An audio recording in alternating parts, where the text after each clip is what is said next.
Yeah, she absolutely reeked of pumpkin spice. Yes. Yeah, she was pumpkin spicing the most.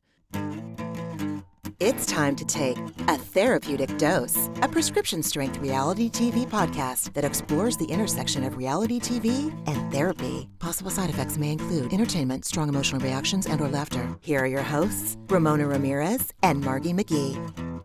Hello, everybody, and welcome to A Therapeutic Dose, where we meet at the intersection of reality TV and therapy.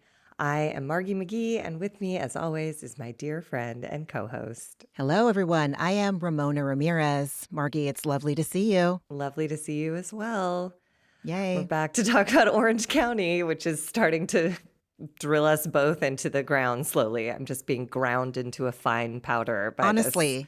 this boulder of, I don't know, tragedy and also inane BS. Yeah. It's a weird combination. Skewed priorities, the dark depths of humanity, full hip, all sponsored by Aloe, apparently this week. Like if I had seen one more fucking piece of Aloe merch that clearly had just been, yanked out of the bag because the hat still had creases in them and shit. Like, God, really?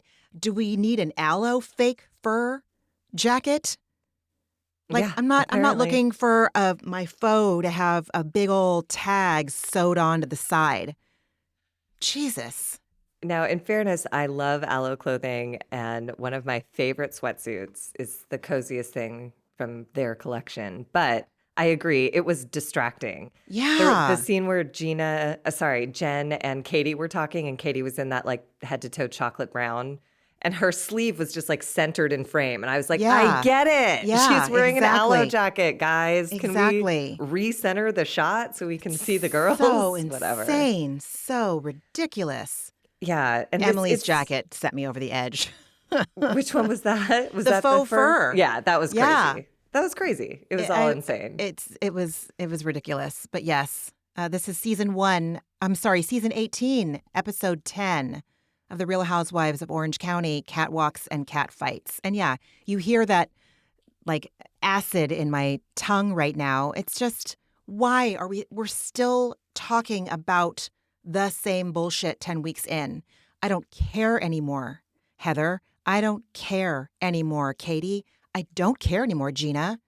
And Alexis, Lexi, you can tell me 50,000 times again how you're being hurt as much as Shannon is. The fact that you and John Jansen are making everybody rally behind a woman that still doesn't understand the magnitude of her actions that night in November. Plus, I don't know if you watched Watch What Happens Live after the episode. I tried, but talk about being offended. I was like, fucking A. Andy Cohen couldn't talk. The two of them were sitting there like they were already fired. It was Katie and Alexis. And John Jansen is Shannon said it, he's a monster. Like he's frightening. And I hate people who are so hard to pin down because they say one thing and do the exact opposite. Like, this is a man who claimed he hated the spotlight and the housewife spotlight in particular. And here he is on Watch What Happens in New York City. What are you doing? With didn't he have like a scarf on? And he had a scarf. He had on a scarf with a snakeskin pattern, and he had on a collarless leather jacket and a white t-shirt. He went full fucking, I don't know what kind of crisis you call this, but again, this was an example of the clothes wearing the man, not the man wearing the clothes. I mean, it was borderline like Ryan, like Looked Jen's like boyfriend. I was like, you look like an idiot. And then he was there saying that he's not signing the non-disclosure agreement because, and Andy asked, like, what are you upset about? And he's like, well, she said I didn't pay for anything. And she said I'm an alcoholic. And I was she said I called her fat. Right. Yeah. And I was like, these are normal things that are part of a breakup. It just indicates you were a bad match. And you're suing over you are a terrible He's a terrible person. And Alexis is a disgusting jackass for aligning with him. It's amazing to me. She like the whole time you could tell that when she was answering the questions, she was like looking at him. It was like Tom Schwartz when he was looking at Tom Sandoval as to how to answer questions. Right, exactly. Yeah. It was just gross. Like, really, Alexis, this is what you want for yourself? this is what you want for yourself. Some man is better than no man. I guess we've all been there. Well, I've and been she's there. just like raised, steeped in that. And like, it's just, but it was weird. There was a moment where Shannon and Jen were talking outside the dinner, and Shannon said, it was very parallel to Vanderpump Rules, because Shannon said like, oh, John coached me before we would film. So I know what he's doing with Alexis. He's coaching her too. And I was like, ooh, that's exactly what Tom Sandoval did with Ariana and Raquel. Mm-hmm. The difference with Shannon is that she's far less sympathetic than Ariana, So it's like, well, it falls a little flat. But it is interesting, like for someone who hates all things TV and exposure to be strategizing for this upcoming season with whatever girlfriend he's in bed with at the time is just like, you're weird. Yeah. Oh, God. It's weird. It's gross. Just not hot enough to be that awful. Oh, my God. That is. Please give us something more than. You're right. Like an ascot and a snakeskin jacket if you're going to be this big of a douche. Like a 65-year-old Luke from Summer House. I love that you're still obsessed. I can't help it. I can't help it. I know. That's what's so complicated about Luke. It's like, God. There's no there, and yet look at that.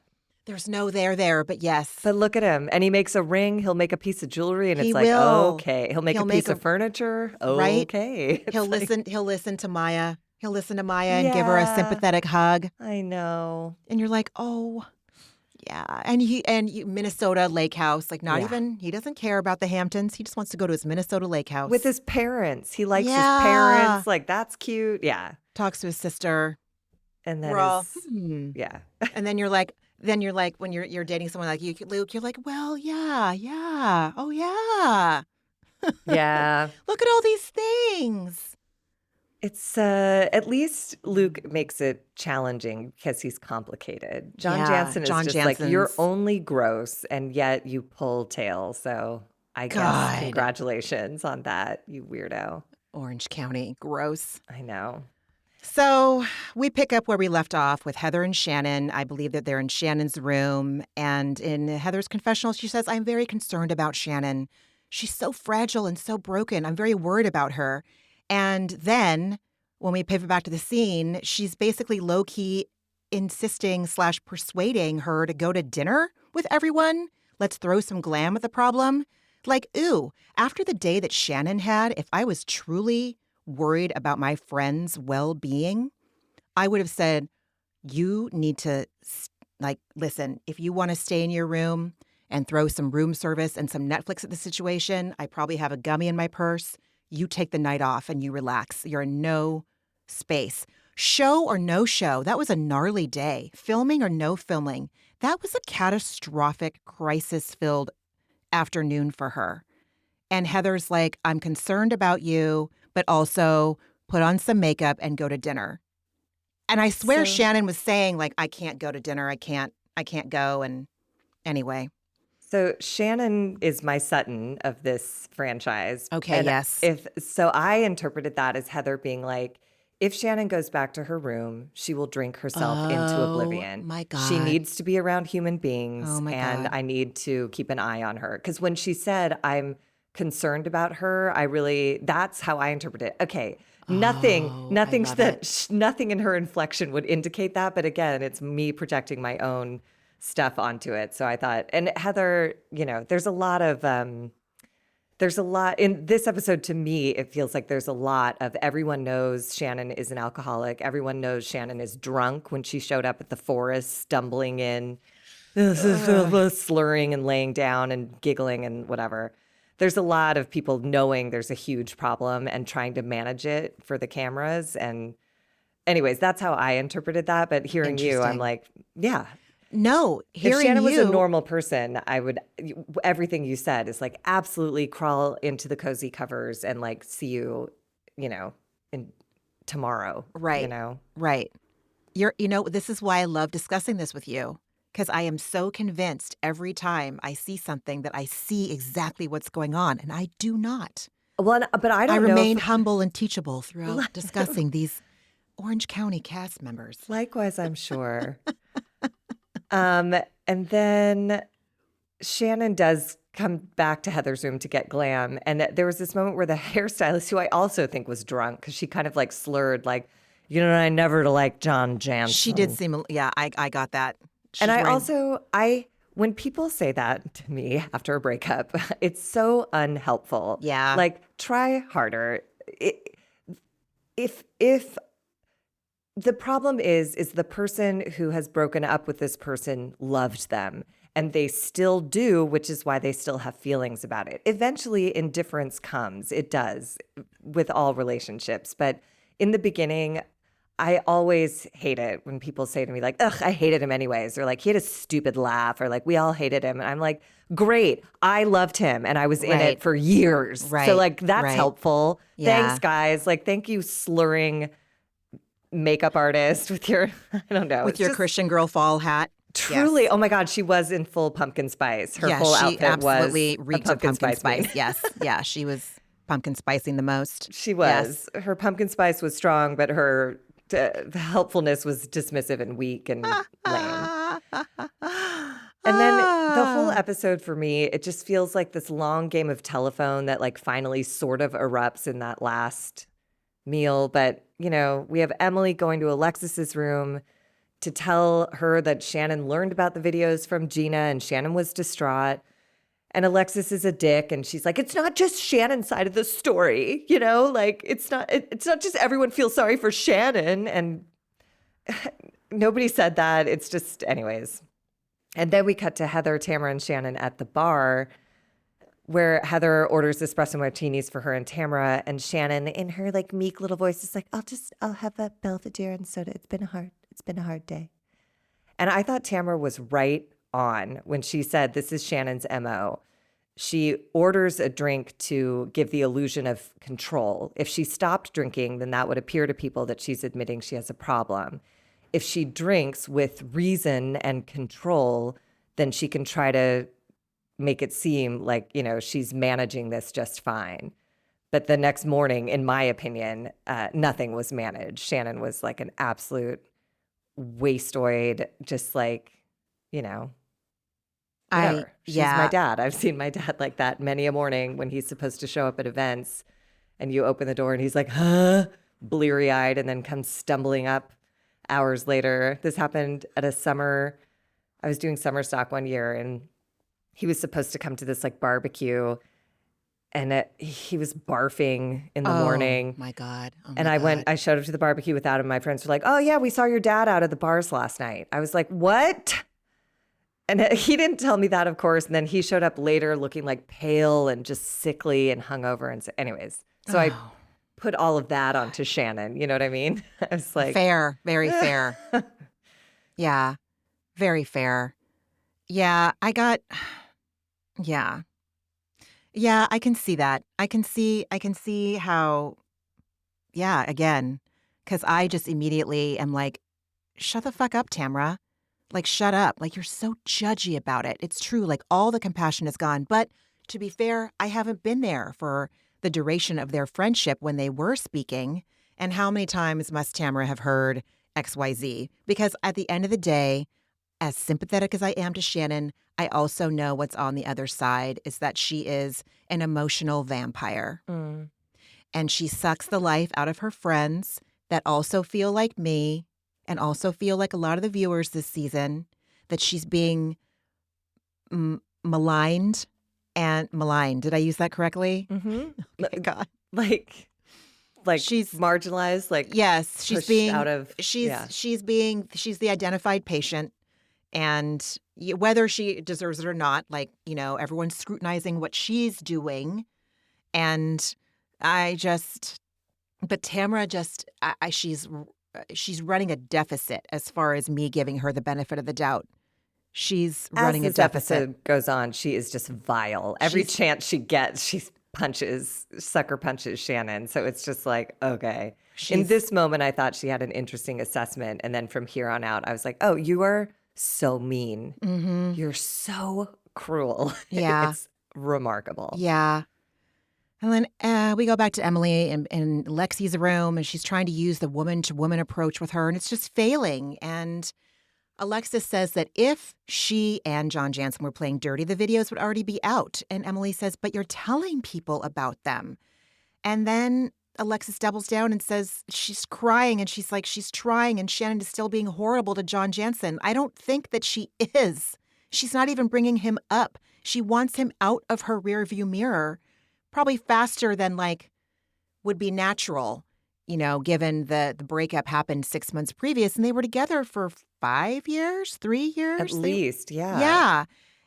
I mean, she's crying about it. Alexis has a level, she says, like this investment is taking a toll on her emotionally that's not commensurate to how long she's been in the situation or what she thinks she knows. It's just crying over John Jansen. Alexis, this was very strange because Alexis was all pissed off that the videos got brought up in the middle of a charity weekend. She's like, why would you do that? I'm like, because you're in the middle of suing her. She's on the phone with her lawyer trying to settle this lawsuit with your boyfriend. What do you mean? You brought this up. You did this. Yeah. You started the season by saying, like, I have your man. There's the door, Shannon. Like, you're not trying. No. You're not trying at all. You're being an aggressive, see you next Tuesday. And this whole thing fell flat for me when she was like, I am trying. And then she's like, I'll just stay in. And Emily was like, okay. Right. And just left for dinner. And I was like, good. She put her aloe faux fur hoodie back on and she trotted off to dinner in her high heels to walk in the pebbles. I know. Oh, God. Dinner sans Alexis. Tamara's a dick. News at 11. I don't know what else to say about this dinner. You have anything else to say about this dinner? No, just, Tamara is just insane, suggesting that Shannon just talk to her.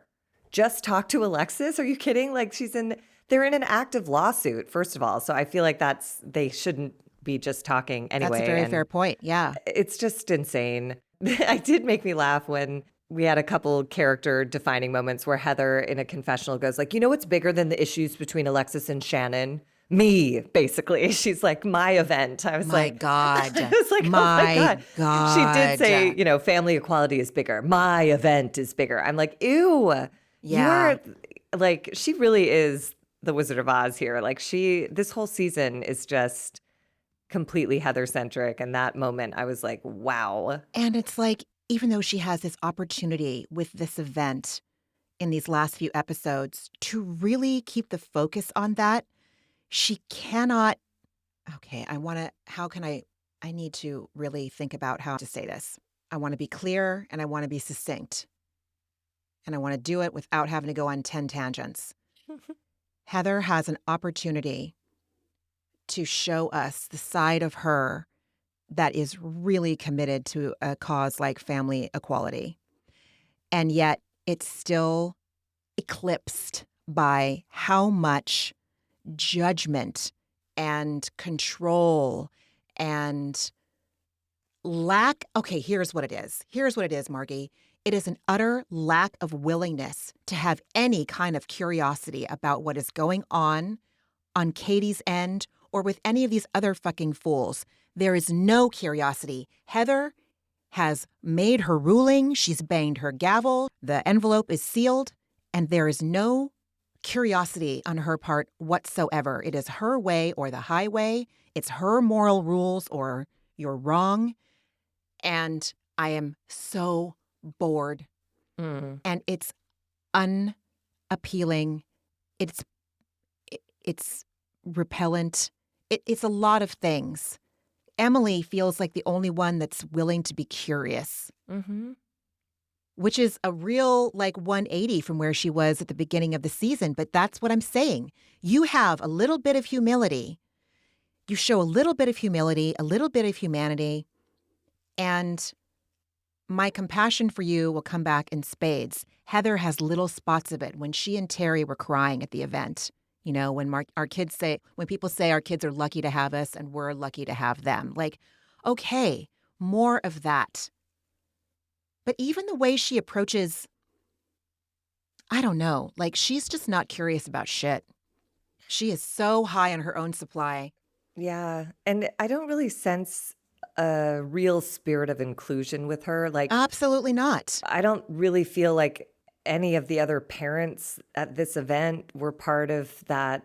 I think she was just congratulating herself and Terry on being like really good at what we do. Right. We got a hard hand, guys, and no one better to handle it than us. And it's like, and the fact that the proceeds from the pre-sale of her basics, that's the only portion that's going to this charity. Donate all of the proceeds because nothing's going to sell. Like, what are you doing? You're so stingy. Yuck. Yeah. Oh, I have lots to say. Okay. Sorry, we'll get there. Lots to say. Oh, don't worry. Yes. Let's see. So we do have Shannon saying that she'll never, ever be in the same room as Alexis again. Well, tomorrow. I'll be in the same room tomorrow. But then after that, never again. That was hilarious. She's like, well, I realized that. That made me laugh. Yes. And then we had the editors really going in with Emily again. They're really back in the turkey sandwich days. Emily, at the dinner table, they made a big meal of her like eating cheese, and some of the cheese fell down her dress. And so she pulled the cheese out of her dress to eat. And later we have her eating biscuits like in black and white and slow motion. And it's just like, you guys. Yeah, you know what? That's really not up. It's just not funny. I know you think it's funny, but like, did you see her reaction to how she was doing in her body this episode? Like, maybe this is not the one to be a clown, like make her into a food clown. So I was not amused. I wasn't. You're right. You're right. Then the morning after, Heather goes to Alexis's room, and I don't even remember why. Oh, God, I'm sorry. Because it was just a recap, like, how was the night? And for Alexis to say, I stayed in my room for 13 hours. I was like, so 8 were sleeping. You probably take 2 hours to get ready. And then, I don't know, you watch 3 episodes of The Secret Lives of Mormon Wives. Like, right. I don't know how to feel bad for you. Like, that seems fine. You didn't have to, wear your heels and have your feet come home and have your feet hurt. Like, you just put the robe on from the room and chill the fuck out. Yeah. She's ridiculous. She's ridiculous. She's absolutely ridiculous. And then Jen and Katie have a little aside, and Katie wants to rehash shit with Heather again. Like, God. Katie, I love you. I want to love you. But between Watch What Happens Live and this episode, like, I'm starting to fall off that train, and I don't want to. I want to stay on. I want to stay in the seat.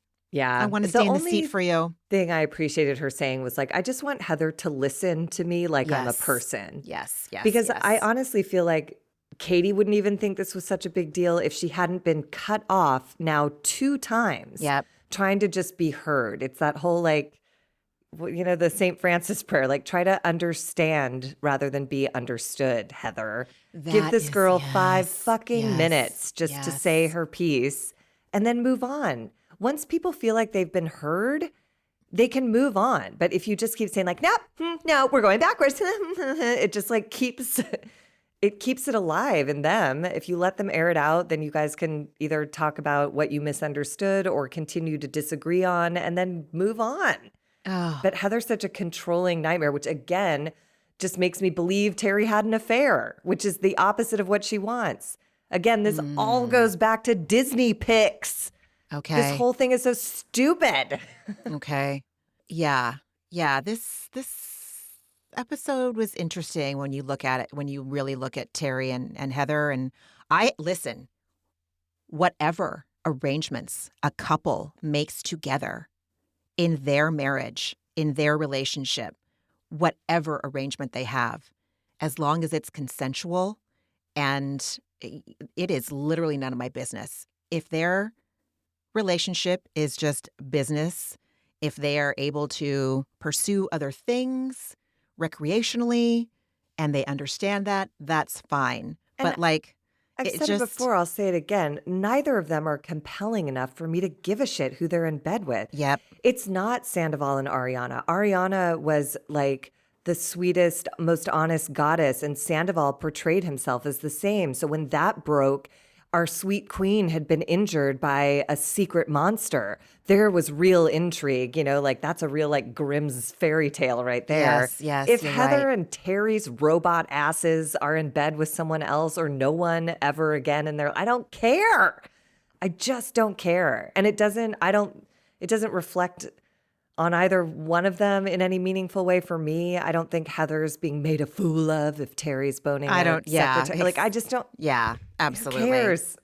I don't Anyways. care. I don't care. Right. If their holy matrimony is only based on, real estate, I don't give a fuck. Mm-hmm. I am just sick of the both of them. I'm sick of them. I'm sick. Same. Sick. Agree. It's been a lot. It's been so much. It's just been too every much episode. Heather. Yes. And too much Terry, honestly. He's been in every episode too, being hilarious Beverly penthouse dwelling Terry playing billiards with his kid. Get out of here. We can't hang shit on the wall. I don't know how to be a carpet. Get out. Just go away. God. Anyways, right. Speaking of Heather, she rolls up on this conversation and she asks where Shannon is. And this is where like the big drunk saga of Shannon, in my opinion, starts unraveling. Jen says she went to get Shannon in the morning, and they show a flashback of Jen showing up at Shannon's door, and Shannon opens the door just completely disheveled. In my opinion, she looks drunk. And Shannon says, like, I think you had a fever last night from the stress. And Jen goes, yeah, it's from the stress. Like, in my opinion, she was clearly saying, like, stress is code for Belvedere. It's totally for Belvedere. You're right. She probably DoorDashed some stuff and stayed up all night getting wasted. Yeah, and I think sorry. And then we find out Heather asks, like, she's sleeping at 12:30 in the afternoon, and I was like, oh shit, like that is on a shooting day, dude. Yeah, on a shooting day. She doesn't make her paycheck if she don't show up, which I think is why some producer rolled her out with her crazy hair and her Spanx sweatsuit and put her into that forest, because it's like, if you want to pay your John Jansen settlement, you got to show up, and you're wasted. But didn't she seem wasted? Am I crazy? I don't know. She seemed wasted, but it's been a long time since I've seen someone who was drunk in the morning still from the night before. So I totally believe you that she would have, but hungover and had like she sought out a bottle after that dinner. I'm convinced of it. Easily, for sure. And if Popov was all they had on the 7-Eleven menu to get DoorDash to her room, it was going to be Popov. It was going to be Smirnoff. It was going to be like the 7-Eleven brand of vodka. Like, it didn't even have to be fucking Belvedere last night. It was one of those nights. Doing shots of Listerine. Honestly. Honestly, that's what was going on. Yes. Then we split into two groups, and we have Emily, Alexis, Gina, and Tamara who go baking with Mags. And then Katie, Jen, Heather, and eventually Shannon stumbling into this forest bathing thing. Oh, I don't know. Yeah. It is excruciating. Like when Shannon was like, meditating is so hard. Listening to stuff like this is so hard. I would love to participate in forest bathing. I think that it would be such a beneficial practice in how to be mindful and just to notice, observe how my mind wants to wander, and how just to see what kind of a practice like that, an exercise like that, how, if it makes me itchy. And I'm saying if because I know it would at some point. My thoughts wander. I need to bring them back. That's the whole deal. It's fine. But I appreciated oh God, what's the words on the tip of my tongue? I appreciated the dichotomy between like these women who are always up in their heads having to do something where it's like, what sound do you hear? One by one, what sound do you hear? And then there's Jen, who's the one that's like really fucking into it and taking it seriously. Yeah. Heather couldn't even lie down. Heather's so... She just didn't want to go to the bakery because there's like food, there's carbs gluten there. And butter. So she was like, I guess I'll sit in the forest. Right. But yeah, Shannon shows up. She just stumbles in with her hair all askew, and she enters, instead of saying, sorry, I'm late, she just goes, I didn't bring a hairbrush. And then just like sits down and puts a blanket over her. And she did say, meditation is hard for me because my mind is always working. And I was like, well, that is the classic characteristic of an addict. It's why we fill in the blank, whatever your self-destructive behavior of choices, drink, use drugs, eat and barf, starve, like cigarette shop. spend, yes, whatever. That is to me, that was just an admission of like, oh, you have the illness. Like, I hope you get treatment. Yeah. And then with the bakers, I don't know. Emily tells Tamara that she doesn't seem compassionate at all with Shannon. True. And Tamara says it's because of the drink ordering. And Gina says, hey, hold up. I had issues too. That's not the reason why. Again, just to give Tamara a little eighth of a teaspoon of the benefit of the doubt. She and Shannon were close for many years. And I do believe Tamara when she said she was on the receiving end of a lot of woe is me, Eeyore as fuck phone calls. I have no doubt. I believe it. But it also feels like Tamara she's just going to that other side of the spectrum, just like I'm going to be besties with Alexis, who is for all intents and purposes the Robin to the Batman of the person that's got it out for Shannon the most. And it's like she's just digging in that knife and twisting it and adding salt on repeat. And that's all Tamara is doing this season. And she's abandoning ship at the most critical moment. Like, right. Yes, it was years of Eeyore phone calls and woe is me and poor me and drunk me. But she just ran into a house. She's being sued for $75,000 on the heels of paying $300,000 to Alexis's husband. Like, this is the moment when you choose to be like, you know what? Tough love. I'm fed up. Right. It's like, why don't you meet her at her bottom? Witness her there and say like, I'm up here with my hand extended. All you have to do is reach and like, I'll take you to rehab. I will, go to meetings with you. Like there's a way to be a friend. And when someone's at a bottom like that, that's not abandoning ship and getting in bed with her ex-boyfriend's new girlfriend. It's just so egregious. But Tamara's a Christian, Margie. She's sorry. a Christian. Oh, and Alexis, I guess, shared some vulnerable things. So she's like, yeah. Two Christian women walking in the path of Christ. So stupid. Such hypocrites. Full fucking hit, man. I love how the Guerneville business owners do not suffer any of these Orange County fools. It's like you cannot get more like opposite polar ends of the spectrum. You could tell both of them, Jenny, the forest whisperer, and Megs, the baker, were just like, no. Yeah. You guys. Yeah. No. Yeah. It was amazing. Because Mags, at this point, Alexis is telling everyone to like, just butt out of our business and let us all like figure out how to be friends. Which, by the way, is just not possible since Alexis is like stupid. The tent pole of her existence is ripping on Shannon and defending Johnny J. So fine. But Mags enters and cuts them off and goes, so did the biscuit making bring you all closer?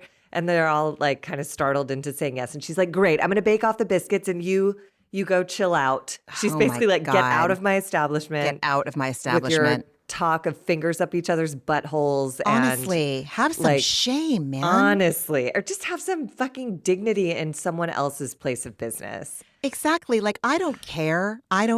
Like, if they want to talk about like fingering each other's buttholes all the live long day when they're in their rooms or in a private dining room, that's fine. But like, and I'm not a prude by any means at all. Mags is teaching a class. Right. And they're like, we had him fingers up buttholes, put on extra gloves. There's shit on her fingers. Right, and she's like, these are my countertops where I bake things for people to buy. Like, please take your shit fingers out of here. No shame, man. Tamara never has shame, though. Tamara's shameless. True. And that is a feature, not a bug. She's okay with it. And I don't know. Katie at the end of, oh no, go ahead, please. I was just going to say we briefly touched down in the forest again when Jenny is telling them to listen to every sound. And all anyone can hear is Shannon's hacking cough, which again, to me is just like, you're drunk. You're drunk. Great. Yeah, you were up all night. Or snoring or something. Right, exactly. Katie wants to talk to Heather again, and Dubrow says they're going backwards. We're going backwards, Katie. We're going back. She cuts her off. We're going backwards. No curiosity. She's right. Katie's wrong. This is the world that Heather is committed to living in. It's what makes her safe. This is her coping mechanism. I must be perfect. I must be right. And everyone else is beneath me and below me. And it's not the flex you think it is, to quote the young people. No, it's so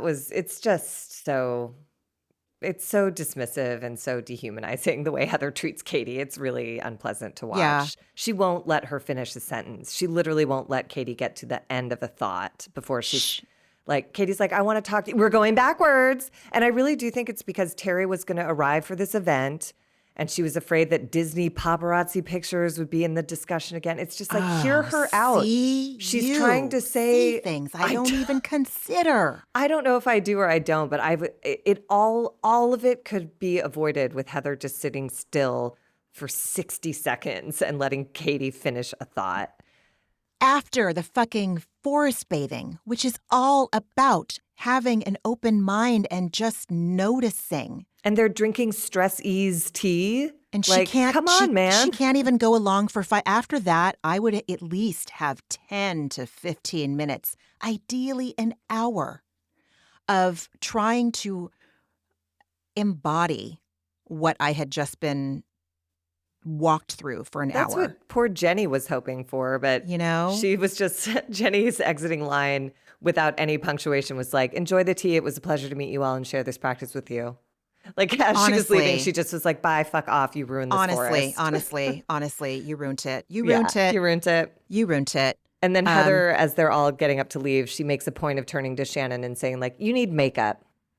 Did you hear that? Oh, I heard it. Wow. Oh, I sure did. I was like, I sure did. Once again, miss the point of the forest bath much? Yeah. Like, you're really just going to immediately go for a superficial slam of your, like, clearly drunk and distraught friend? Ugh. Heather would, but she doesn't understand. Heather is so contrived and so controlled, just tight into it. Does she ever have a moment of breaking down?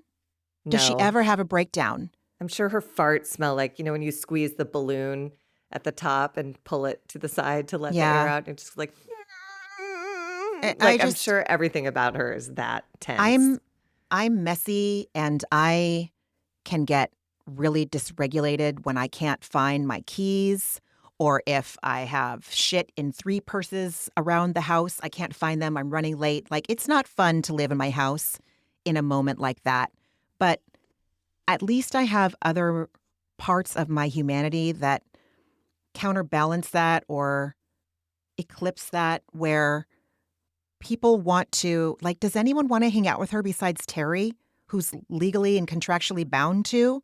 No. And these women, that they're getting paid to hang out? Like, it's all a performance. Like, nothing about her is, there's no piece of furniture in her house where I feel like I could relax. Nothing to drink out of or eat off of there that doesn't feel like it's museum grade quality. Like, everything is for show, including her whole existence.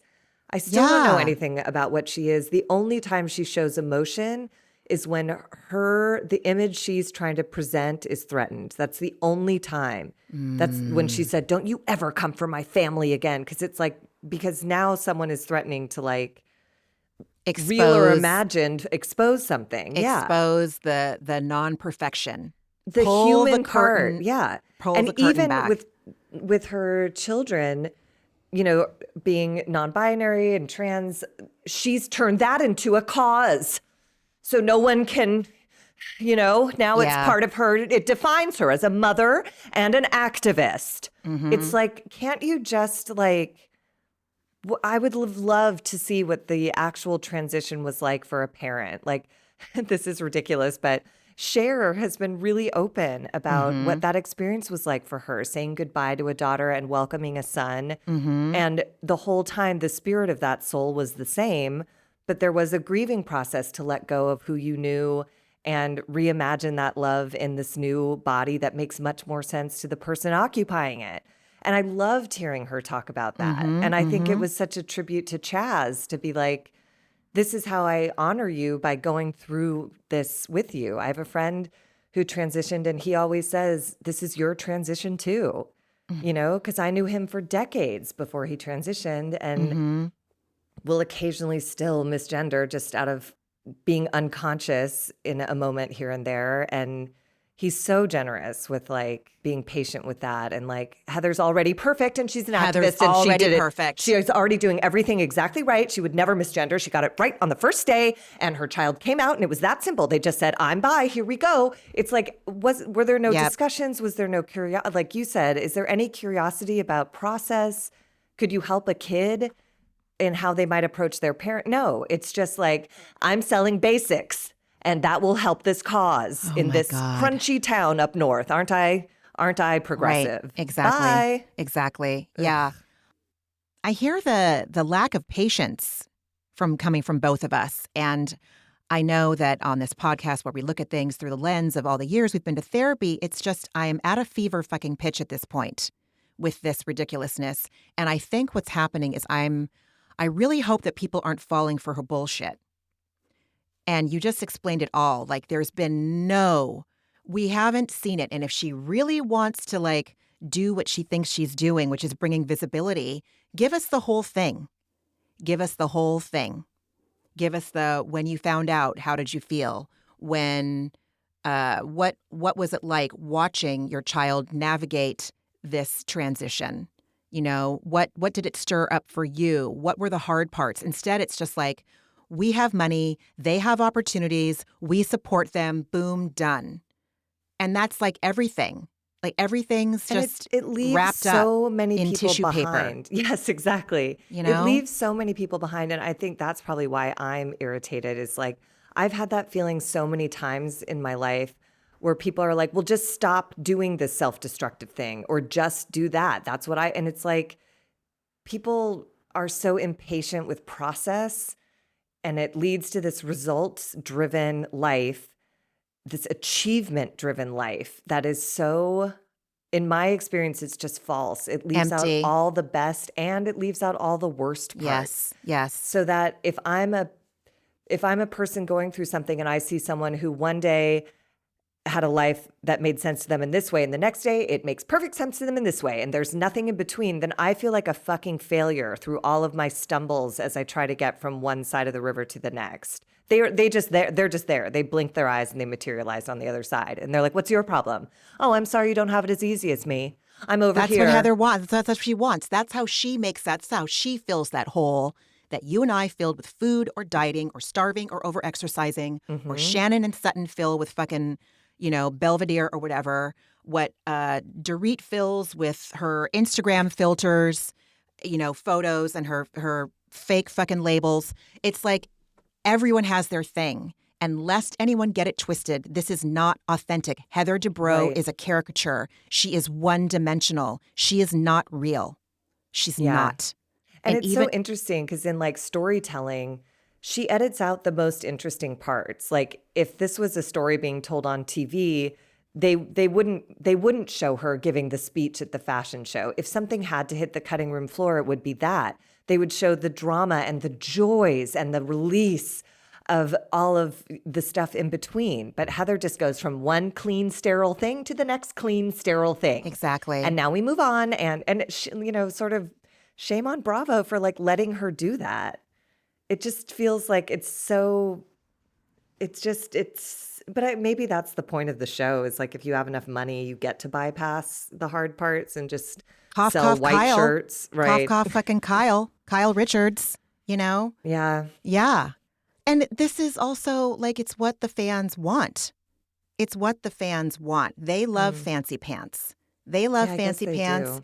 And they don't know why people like you and me have to want our housewives to show us more. Yeah. And sometimes I wonder that too. Sometimes I'm like, Ramona, you know what you're fighting against City Hall. This is the accepting the things I cannot change. This is what I've signed up for by being a Bravo fan and watching these shows.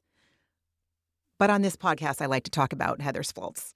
Yes. And again, it all comes back to me. Any outsized reaction I have toward any one of these women has nothing to do with them. I literally do not think about them in the hours that, I watch them for an hour a week on my TV. Yep. And they are not haunting me any other minute of any other day. You're right. So You're any reaction right. I'm having is about how I felt left behind because people expected a simple, clean transition from one moment in my life to the next, and there were hard parts that people overlooked and were impatient with me, and people got to lie and say that they were on the other side of a heartbreak or an eating disorder or whatever it was. And because I'm not capable of presenting like that, I, like you, had to show all the ugly parts along the way. And like I got to the other side, but like a lot of people don't want to look at like the troll crawling out from under the bridge going like, I'm going to get there. Hardly. But you get there. I know what you're saying though. Yeah. Heather was a troll for a minute at some point along the way. She had feelings that weren't perfect, and I'm annoyed that she gets to hide them because I don't have that luxury because I'm simply not put together. I don't have the kind of like curtains that Heather can drop to hide parts of herself. I'm so fast to cry. I'm so fast to laugh. I can't hide shit. And so that's where I get like resentful and envious in weird ways of people like Heather who can just like put on a new outfit and everything's fine. And now I'm this mom. I'm an activist mom.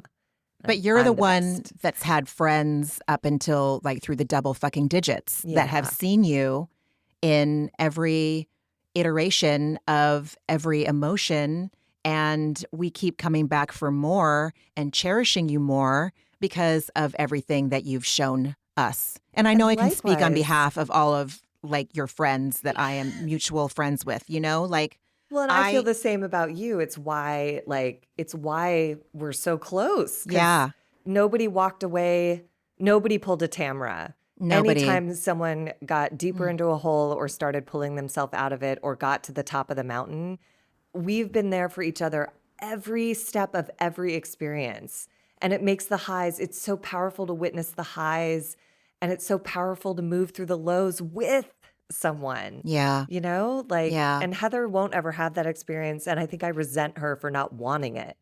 I'm like, don't you want to be human? That's what it is. Yes. You're just a mannequin. You're just someone who's concerned with how much you're going to sell your houses for. And what you look like. And you look great. Congratulations. Because in a way, that's all I want. I want to be rich and look great all the time.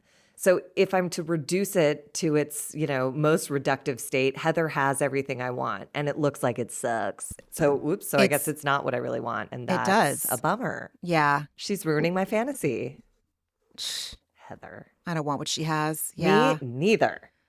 But it does make me, just to wrap that up, it makes me feel really rich. I feel like these are my priorities, are my human relationships. My priorities are being the best person I can be, raising the best person I can raise, being a friend in the best way I can be. And it's like those are what drive my feelings of success and failure. And I am so grateful to thank you, Bravo. Thank you, Heather Dubrow, for reminding me that I am walking the path I want to walk. So good. I'm glad that I could see that in the midst of this episode that just made me full of rage. Yeah, Arrivals at Star Vineyards for the quote-unquote fashion show. And Jen, I too need lashes and a Diet Coke. Every day I need lashes and a Diet Coke. Yeah, that was a really relatable statement. I loved it. Put that on a put that on a T-shirt. Put that on a T-shirt. I did die laughing because Heather, this whole event, it's Heather being like, you know what? It's really hard to find basics. Oh, my God. Margie. And a year ago, you coined the term luxury basic for Orange County. And I was like, Heather has literally turned it into a brand. I was so enraged. I was so enraged. And I'm not saying I wouldn't talk about the scene with my therapist, but I'm not saying I wouldn't not talk about the scene with my therapist. But Heather introduces the ladies and us to designer Susan Bender, and then launches into the most inane and stupid and egregious and wrong confessional, detailing how she and Susan had a convo discussing how hard it is to find the basic black plant and the perfect white shirt. And I was like, bitch, here is a list off the top of my fucking head. I promise you, nobody is walking into Bloomingdale's wondering where the basic is, because there's theory. There's Rag and Bone. There's probably a J. Crew in the mall. There's a Jenny Kane. Like, Heather didn't solve the problem because, as we find out, every shirt was tailor-made to each body. You didn't solve the problem. You know, like if you get a shirt and pants tailored to your body, then of course there's no trouble finding your basic on the rack because it's not on the rack. She's so full of crap. No, if anybody is wondering where their basic is, and is Heather Dubrow the one that's going to save you? Is she going to be your basic savior? Is she going to be your savior of perfect black pants? Didn't she say slacks too? She thinks she fucking said slacks. She sucks. She said slacks, but she also said, didn't she say slay? Oh yeah, she's like, all these women are moms and they slay. That and made me mad. Don't say slay. Like, don't say slay, and don't just be like, and they're all moms. Like, listen, great. Don't get me started. Oh, I know, but like that's just what. And it is great. And moms do need to be celebrated because they are gravely underappreciated. But also, like, okay, just, and also it's just coming from Heather. It's like, what kind of a mom are you? There's nothing like nurturing and comforting about her. Anyways. I know. She's the most. So she gives 2 self-congratulatory speeches in this episode. And that was the first one, saying like, I solved the luxury basic problem and all of the proceeds only from the pre-sale are going to this lovely charity who I'll never talk to again, I'm sure. And then the fashion show starts and my God, dude. Tamara, I was like legitimately grossed out by Tamara flirting with Terry. Oh, and Terry flirting back. Yeah. It was just gross. Yeah. Because again, we're at a family equality of just like, what are we doing? I know. Guys, what are we doing? I wanted to just like back up a little bit with Emily discussing her clothes at the fashion show. Yes, and of course. Listen, I have at times in my life, like I've definitely been the biggest girl in the room or one of the bigger girls in the room. Margie, I would go on auditions, and when I had to go on auditions in LA, when we were still going to, when I still lived there and when auditions were still happening like in real life, it wasn't uncommon for me to walk in and to sign in. You have to write down your name, the name of your agency, and then your fucking size. I was in a thing of 2s and 4s, 2, 4, 2, 4, 2, 4. There I am, 8. There I am, 10. You know, you're not supposed to go in psyched out already. And it's like the minute I walked in and had to look at that sign-in sheet, I was like, why am I here? Why am I here with women whose, their thigh is like the size of my upper arm? Like, why am I here? What am I doing? So I have that experience. I am confident I can share an experience in my, how I feel about my body with what Emily's describing. And I do feel like she was projecting a lot. I am not convinced that Heather wasn't trying to fuck with Emily a little bit, like telling her to bring her own jeans. And Heather was too aware, like throughout the event, she was like, are you okay? This is oversized. It's supposed to be oversized. You're going to have the same dress as Alexis. Yours is bigger, hers is smaller, but it's like she was too conscious of everything she was saying and too aware that Emily was in pain to not have known what she was doing. Emily's right. She, as we've seen in the previews, Emily says, Heather looks at me like the big girl. And in this episode, I was like, she does. Yeah. She does. And when she's asking Emily, like, are you okay? Are you okay? It's not like, are you okay? It's a thinly veiled threat. Like, bitch, you better keep it together for this fucking event. You're my plus size, fatty. Get out there. Well, that and like, you are not going to make me not be perfect in this. This is going to go off flawlessly. And I cannot have you being a Debbie Downer or having some attitude. And there's no way she's going to think that it's anything to do with a self-esteem issue on Emily's part or a part of Emily that hurts and that is tender and sore and like always kind of there, because once you have body issues, like they don't go away no matter what. Like they just get easier to manage. You just know how to talk about them and talk to yourself through them. But they're not going away. No, go ahead. I know we were talking about it before we started recording of like the body dysmorphia is so real. And I was telling you, like, Emily looked gorgeous to me. Stunning. Like, She's a beautiful literally woman. breathtakingly stunning on the runway. The colors suited her perfectly. The fit was perfect. She looked gorgeous.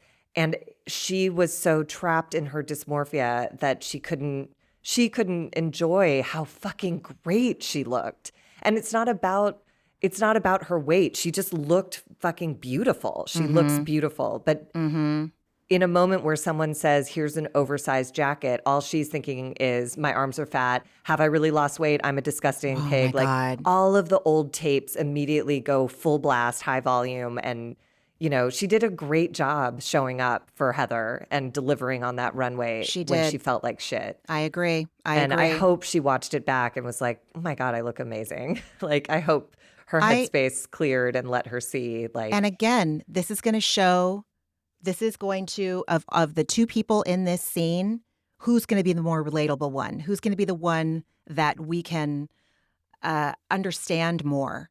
Who do I want to be? Exactly. I want to be Emily. I want to be Emily. I'd rather be Emily with principles and body dysmorphia than Heather Dubrow with and money honesty and just cold distance and from a tight humanity. Fucking bun that I don't know. Leave that to Gwen Stefani, who's also problematic. I'm sorry. Like, God damn it. Problematic Flav. Terry shows up and Heather says in her confessional, she's lucky that she found a life partner who's truly her partner. And I just wrote, I don't think they fuck. They seem to not vibe in any affectionate way. Am I a hateful bitch? I don't know. I don't disagree. There's nothing. It's not my business, but I just don't think that they do. No, I don't get any of that. I don't get energy between the two of them. Yeah, I don't get like Emily and Shane. Like, oh yeah, you know that they fuck. You might not want to visualize them fucking, like, you know. But again, I maintain that Shane and Emily are freaky deaky in that bedroom. Absolutely, and I think it keeps their relationship like vital and alive.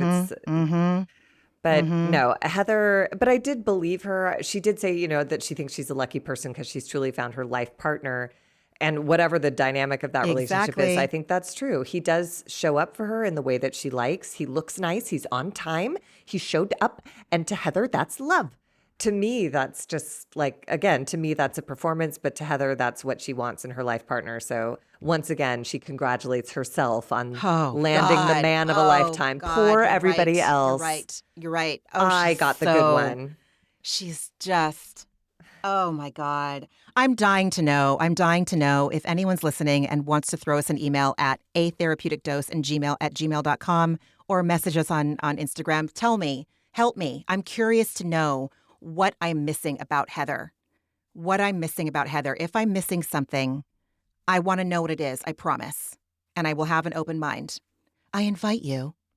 Anyway. Yeah. And speaking of which, Tamra pulls Heather aside and asks Heather to hear Katie out because, again, in this extended game of telephone that is this episode, Tamra tells Heather that Katie told her that Gina put Katie up to saying the paparazzi thing.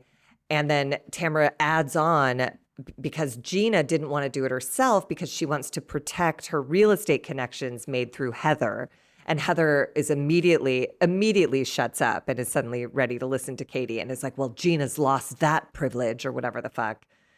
And I don't know. Heather said, I don't have space in my brain for this right now. And I was like, me neither. Honestly. I just don't care. This is what pissed me off about this scene. It's Heather's big event. And for some reason, Heather can make an exception for a conversation with Tamra, but lest anybody else bring anything up. And it's like, because it gives her an opportunity to talk shit about Katie. And so, let me just be full hip and I'll set aside all of the boundaries I set with everybody else that no one else was going to fuck this goddamn event up, you guys. Right?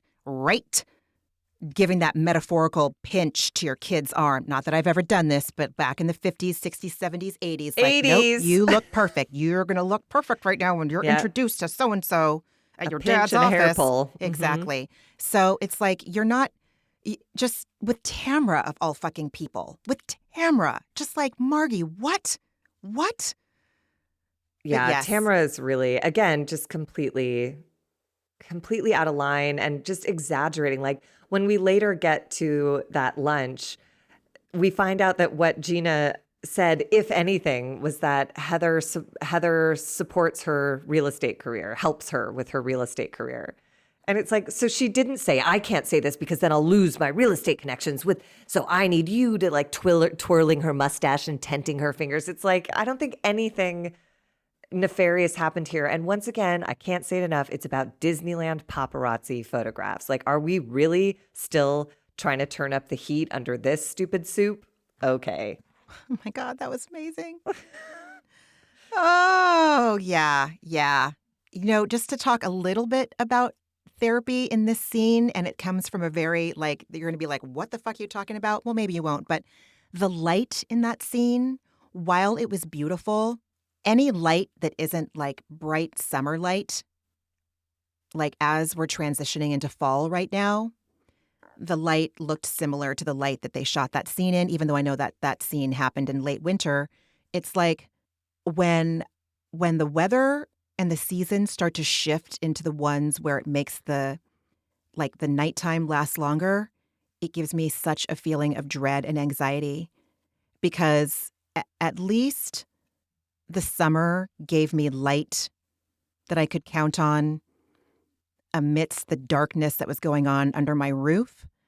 But when the outside, like when the atmosphere had the same look and feel as the inside of my house, I had nowhere to find refuge. And so that light on TV, in real life, it gives me so much anxiety. That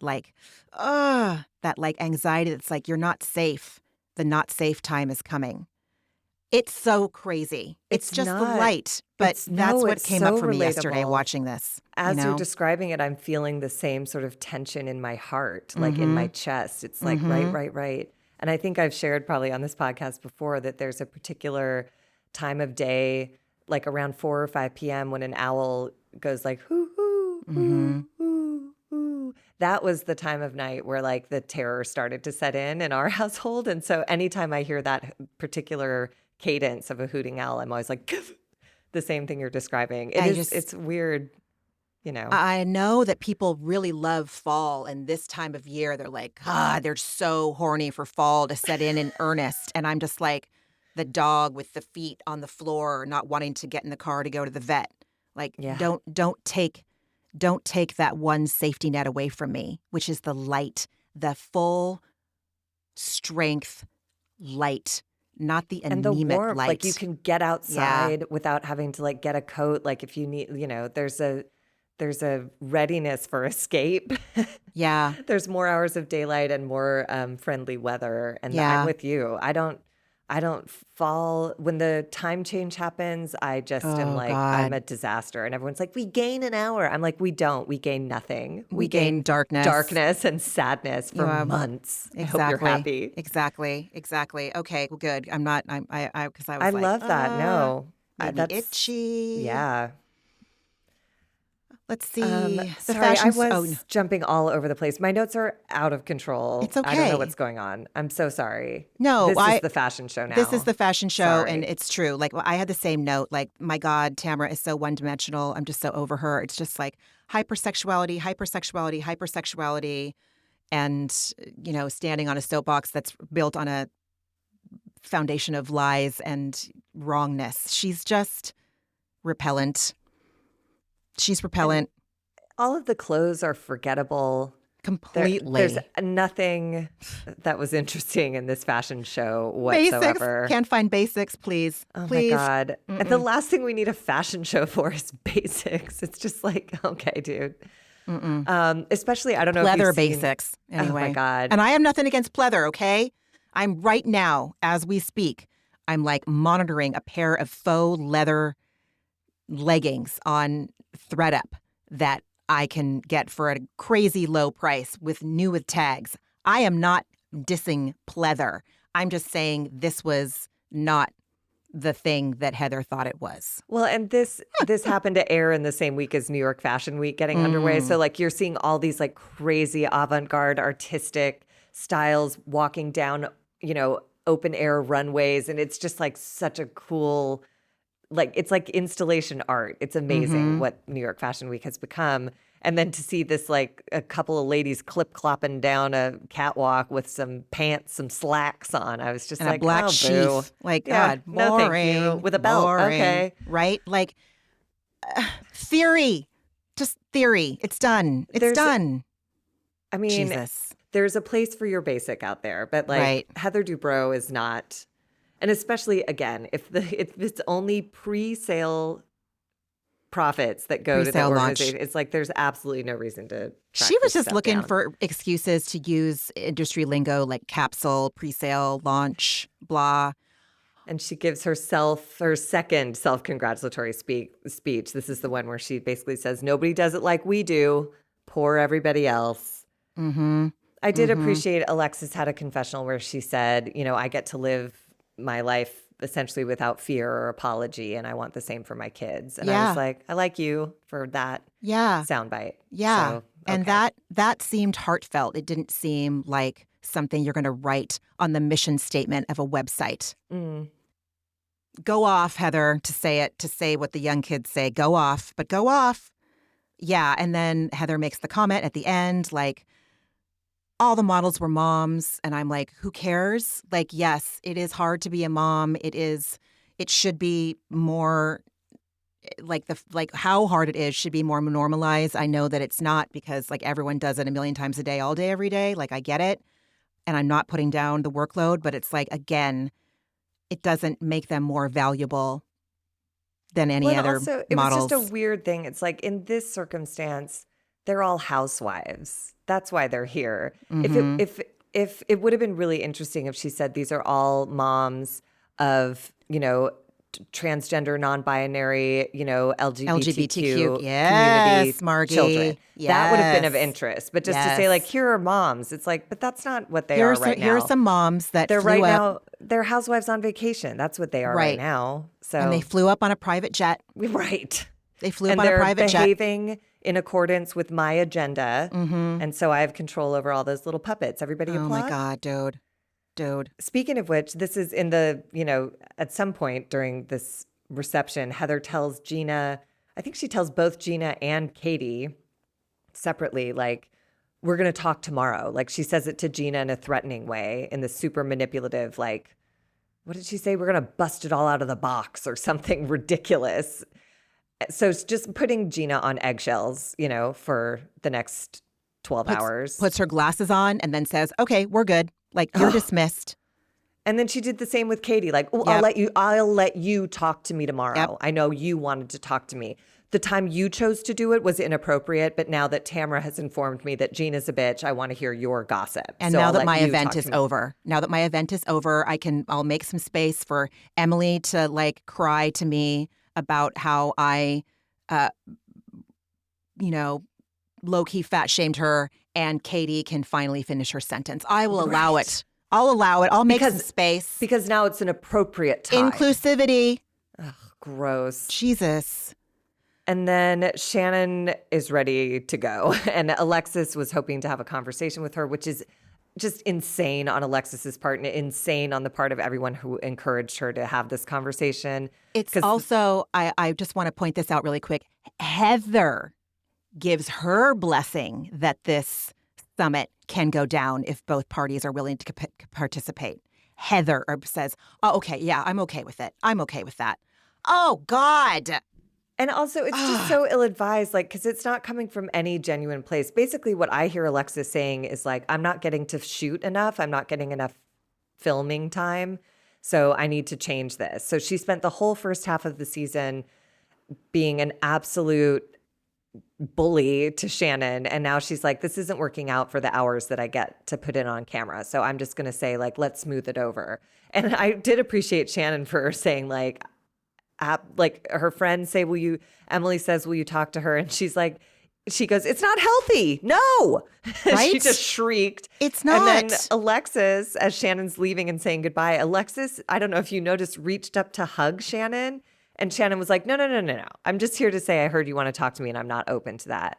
And then she left. And Alexis was like shocked. She's like, she said no. She said she's not going to talk to me. Can you believe it? I'm like, it's the only believable thing in this whole fucking episode. Yes. Of course she's not going to talk. Now, all of a sudden, after John Jansen just turned down her offer of a full settlement and all she asked was a mutual non-disparagement agreement, why is she going to talk to you? You're crazy. You're crazy. She's crazy. I just had to remind myself to take a deep breath because I'm really taking these women's behavior personally. They wouldn't recognize me on the street. Hilarious. I know. And I wouldn't recognize them. I wouldn't have an eye out for them. It's just like, it stirs me up. Oh, God. So the next morning we have various FaceTimes and phone calls with people back home. Wank, wank. Gina says she feels the weight of the world on her shoulders. Honk shoe, tiny fucking violin. Katie tells Matt that Gina threw her under the bus, and they check out and head to another Russian River business that doesn't give a flying fuck about these OC women, and I love it. The guy sitting on the counter at the back of the store was just like, hey, guys, we got your bikes. Kicking his feet like a child. Like, you know what? No one is going to make me jump for these idiots. Nope. And I loved it. I loved it. It was great. They're like, we don't know you. Yeah. I really didn't have much about this because to me, again, they ride bikes through a puddle of water, which seems to really throw Heather. Oh my God, dude. She's ridiculous. And then they land at this place to have lunch. And I don't know. I really didn't have anything because, again, these are all arguments that I don't care about. They're centered around Disneyland paparazzi pictures and Gina and Travis, which I just think is bullshit. The fact that Gina is confused at all. I've lost all patience with her being confused by why Travis is having feelings. Me too. And she's like, I'm considering 7 people and 2 dogs' feelings. You're not. You didn't. You kicked them out. And now they don't like you. And so now you're having feelings about them having feelings. And so anyways, this lunch, I just threw my hands up and I was like, I don't care. Lunch. Fuck okay, it. Thank Fuck you. this Good. lunch. I'm flipping off this lunch with both of my middle fingers. Because I don't care about Katie. Tamara's a rotten bitch standing up and yelling. And I just was like, and it's all the same stuff. This is all about Katie revealing that Heather asked for paparazzi to come to Disneyland to take a prom-style posed photo. This is about Gina kicking her boyfriend and his children out of her home and then feeling like her life is falling apart. She's going to lose everything. It's like, you got rid of everything. So that was it. I just couldn't with this lunch. I don't know. Katie and Gina make up, and I don't know how that happens because the accusations they're making against each other are so gnarly. Like, they're both throwing on in my opinion, pretty gnarly lies. Like, that the other one was. But at a certain point, Gina just said, like, I have bigger stuff going on. This is stupid. And Katie went, this is stupid. And I was like, this has all been stupid. It's been 10 so weeks you've of put stupid. us through 10 weeks of stupid. Right. And now I'm mad at you all. And, you know, next week does look interesting. I don't know what Emily gets upset about, but she yells at everybody and I love her for it. And I'm looking forward to seeing what that is. But me too. Yeah. Me too. This whole trip to wherever they were, Gewürztraminer, what's it called? Gurnville. Thank you. Gurnville. They went to Gurnville. Gurnville was like, I don't know, guys. I just want to. Maybe I'll take Leo to Gurnville one day. We'll just go make some biscuits. It looked adorable up there. I just it's a day trip. We could do a day trip.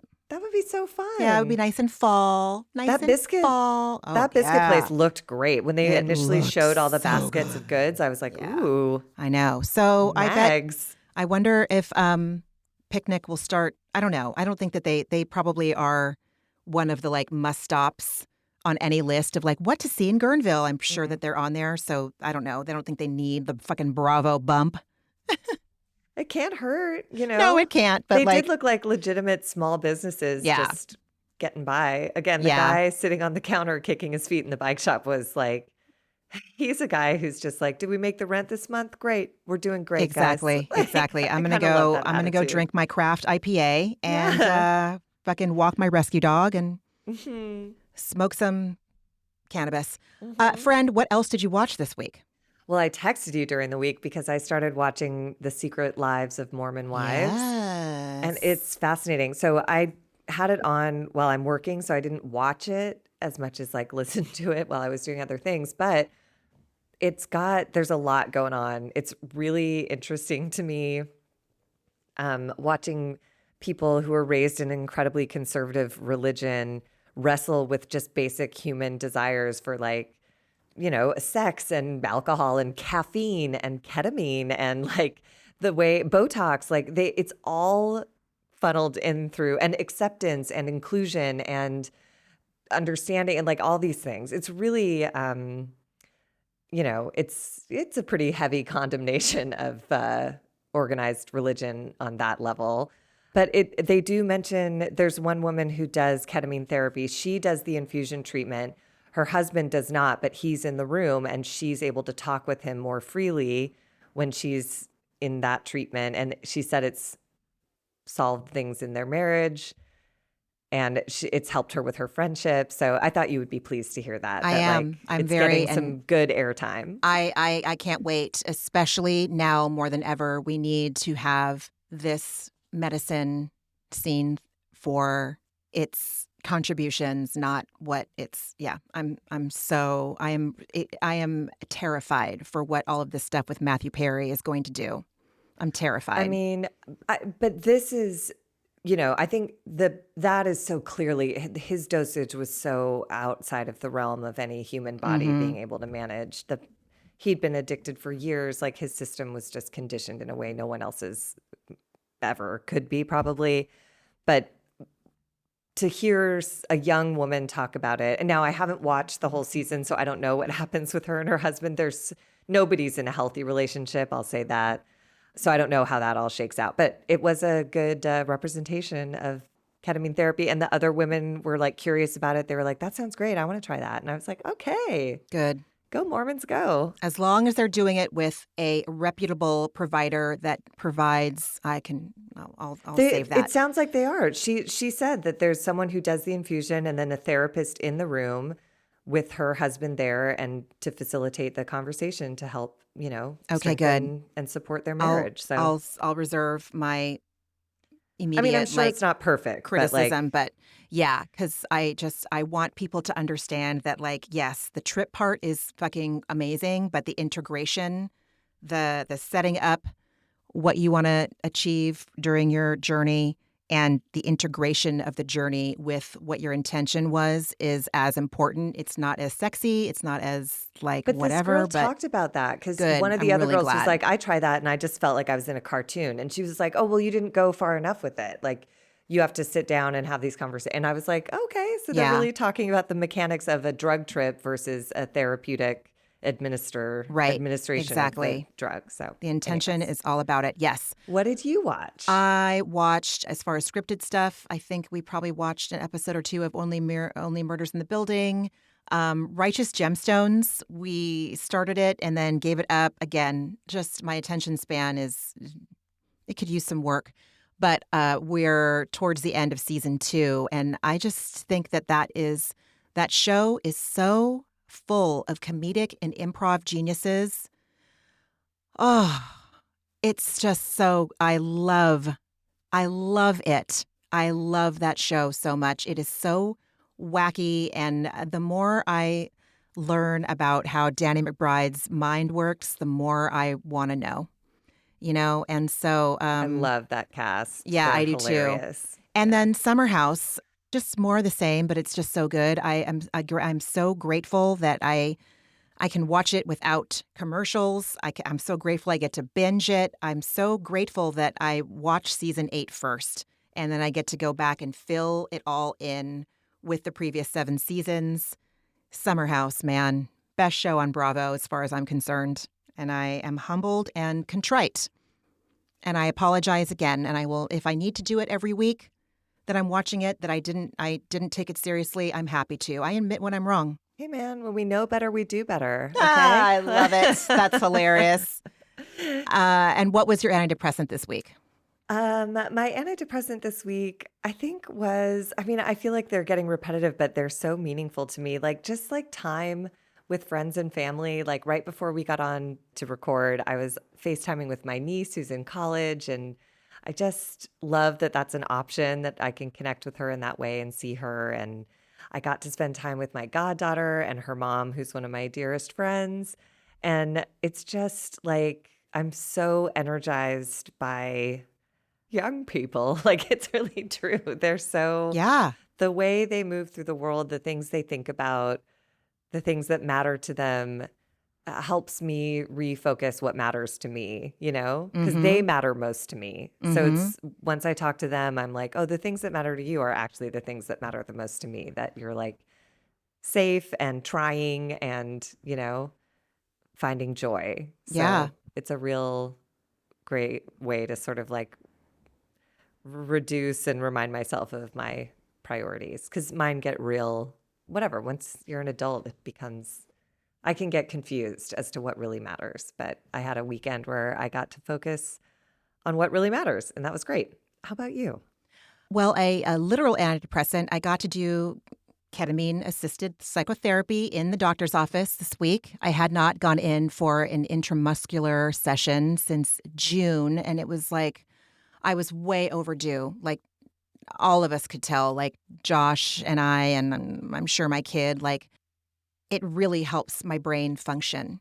And I had run out of the rapidly dissolving tablets that I can do at home. So I hadn't had a home session in, I don't know, 3 or 4 weeks. And then I hadn't had the one in the office, which is infinitely more powerful, since June. So I got to do that. And it was, you know, it was, it's always what the doctor ordered. It helps to right size my brain, I think, but it also kind of like ripped off the little bit of the scab that maybe was helping me not get so reactionary to some things, because I don't like it when I do ketamine assisted psychotherapy. If you hear me say the term CAP, that's what I'm saying. So when I do CAP, but then 24 hours later, I don't have any patience behind the wheel of someone that's like looking down at their phone while the light turns green and I'm like, with my horn, like Josh was like, dude, did you really just do ketamine like less than 24 hours ago? Because why are you acting like such a raging bitch? And I'm like, I think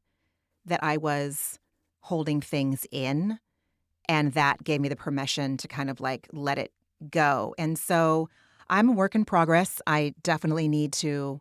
I cannot control things, and all the honking in the world at people who don't drive as well as I think they should is not going to make my life better. I'm now of an age where people could be like, oh, why is she being a Karen? And fuck that.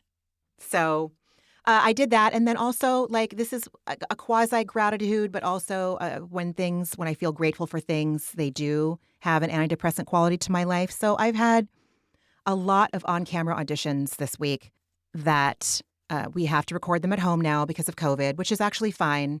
But I realize, like, no matter what mood I'm in or how I'm feeling about myself before I record it, and when I think it's gonna I'm gonna take that energy in with me, it doesn't happen. Like, my abilities as an actor overshine that energy. I'm able to just show up and be vulnerable and be honest. And again, these are just for like commercials or print jobs or whatever. But, um, you know, I'm eager to get the call that I've booked it or done the callback. And I, have yet to see one of those from these three, but I did them and that was good. And they're hard and they're time consuming, and It's getting your reps in, it's getting man. my reps in. I'm getting my reps Yeah. in. And for that, I am grateful. And it does feel like an antidepressant when I complete an audition and upload the link to Dropbox, you know? Yeah.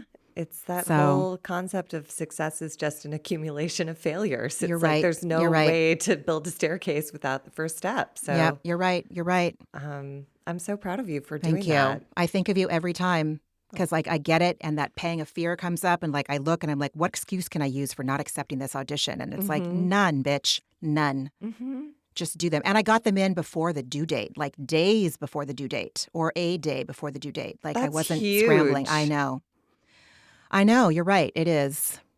Because I Yeah. was mature and I looked at my schedule and I was like, you don't want to be spending frantic hours before the due date. Just do it now. It's a slog, dude. Makeup, It's hair, setting up fucking lighting. Oh, I've got shadows. Let's rearrange the lights 50 times. It's just insanity. And it all prepares you for like each one gets slightly less insane because Yeah. now you know where the shadows are and you know what makeup and blah, blah, blah, blah, blah. Yeah. Like it's tedious. It's that Yeah. whole thing of like slowly and then all at once. Yeah. That's how anything happens. Yeah. So I'm just so proud of you for doing it and to get it in on time Yeah. before a deadline. Yep, before a deadline. For someone with like ADD, that's unheard of. Yep. That's miraculous. Agreed. 100% agreed. You're the grand marshal of the ADD parade this week. That's incredible. God, thank you. I might be late, but I will be there. Look, the crowd will be late as well. So, I'll it'll show all up work out with just fine. A bottle of water, a coffee, and a kombucha, but I will be there. Yes. All right, everyone. We're so glad that you tuned in to listen. If you have a moment to rate, review, and subscribe as independent content creators, I can't tell you how much that helps us and means to us, even just from the little old human need for validation. That would be helpful. So make sure that you have your rate, review, subscribe, have your downloads turned on. If you want to follow us on social media, you can do so at A Therapeutic Dose on Instagram. And then you can always email us at atherapeuticdose@gmail.com. And take really good care of yourself this week. Maybe do your own forest bathing. Maybe when you're in your car, like, what do I notice? Or when you're in line waiting for your coffee, what do I notice? Is it the sound of the steam going into the pitcher with the milk? Oh, God, never mind. Never mind. Flip me off if you want. It's all good. No, it's so, I just love what you notice. I would be like, my shoes stick to this floor. My hair is listen, greasy. that's something. That's something, No, it's all grounding. In its own way, it's all grounding. Mm-hmm. Well, thank you, everybody, for listening. And we will talk next week. Yes, we will. All right. Bye, everyone. Bye, everybody. Bye. Ramona and Margie are obviously not doctors and do not provide medical advice. Their content is intended to be used for entertainment purposes only. It is not intended to be, should not be interpreted as, or used as a substitute for medical advice or a diagnosis of any health or fitness problem, condition, or disease, nor a recommendation for a specific test, doctor, care provider, procedure, treatment plan, product, or course of action. My mom isn't a doctor.